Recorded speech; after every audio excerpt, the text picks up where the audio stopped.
Mangal Pandey road પર ખુલ્લી જગ્યામાં વીએમસી લખેલા ટ્રેક્ટર દ્વારા કચરો ઠાલવવામાં આવ્યો હતો। વડોદરા શહેરમાં રાત્રિ બજારની પાછળ મંગલ પાંડે રોડ આવેલ છે। ત્યાં ખુલ્લી જગ્યામાં નાગરિકો દ્વારા તેમજ અન્ય ગાડીઓ દ્વારા કચરો નાખવામાં આવતો હતો। ત્યારે વડોદરા મહાનગરપાલિકા દ્વારા સીસીટીવી કેમેરા તેમજ કચરો નહીં નાખવાના બોર્ડ લગાવવામાં આવ્યા છે। તેમ છતાં મંગલ પાંડે રોડ પર ખુલ્લી જગ્યામાં વીએમસી લખેલા ટ્રેક્ટર દ્વારા કચરો ઠાલવવામાં આવ્યો હતો અને ગંદકી કરવામાં આવી રહી હતી। જ્યારે ટ્રેક્ટર ડ્રાઈવરને પૂછતા જણાવતા હતા કે અમને અમારા શેઠે મોકલ્યા છે।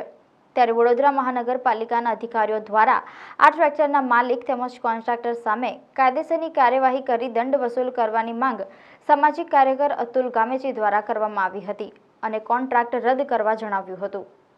માનનીય પ્રધાનમંત્રી દ્વારા પૂરા ગુજરાતને ભારતને સ્વચ્છતા અભિયાન તરફ દોરવાનું ખૂબ જ સરસ સુંદર કાર્ય કર્યું છે। હાલ વડોદરા શહેરના મંગલ પાંડે રોડ પર આપણે છે, ત્યારે આ મંગલ પાંડે રોડ પર અનેક લોકો ગંદકી કરતા હતા। ત્યારે વડોદરા મહાનગરપાલિકાના જાંબાઝ અધિકારીઓ દ્વારા દંડ વસૂલવામાં આવતો હતો। હાલ આ જગ્યાએ જાહેર નોટિસ લગાવવામાં આવે છે, અહીંયા કોઈ કચરો નાખવો નહીં, સાથે અહીંયા સીસીટીવી કેમેરા લગાવે છે કે કોઈ કચરો નાખે તો અધિકારી સીધા એમને જોઈ શકે। બીજી બાબત એ છે કે અહીંયા બે કર્મચારીઓ પણ મૂકવામાં હતા, તે પણ હાલમાં દૂર કરી દીધા છે। આજ રોજ વડોદરા મહાનગરપાલિકા એટલે વીએમસી લખેલું ટ્રેક્ટર અહીંયા કચરો નાખતા રંગે હાથ ઝડપાયું છે। તો આ ટ્રેક્ટરને અહીંયા કોણે મોકલ્યું છે?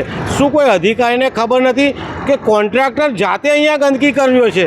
જો આજે જે ટ્રેક્ટર પકડાયું છે એને દંડ થવો જોઈએ, એનો જે કોન્ટ્રાક્ટર હોય એનો કોન્ટ્રાક્ટ રદ થવો જોઈએ અને જે પણ લોકો આવી ગંદકી ફેલાવતા હોય, એ કોન્ટ્રાક્ટર હોય કે આમ જનતા હોય, તમામ એક સમાન દંડ કરવો જોઈએ। આજે આપણે જે ટ્રેક્ટર પકડાયું છે એ ટ્રેક્ટર સામે કડકમાં કડક કાર્યવાહી માલિક સામે કરે તેવી અમારી માંગ છે।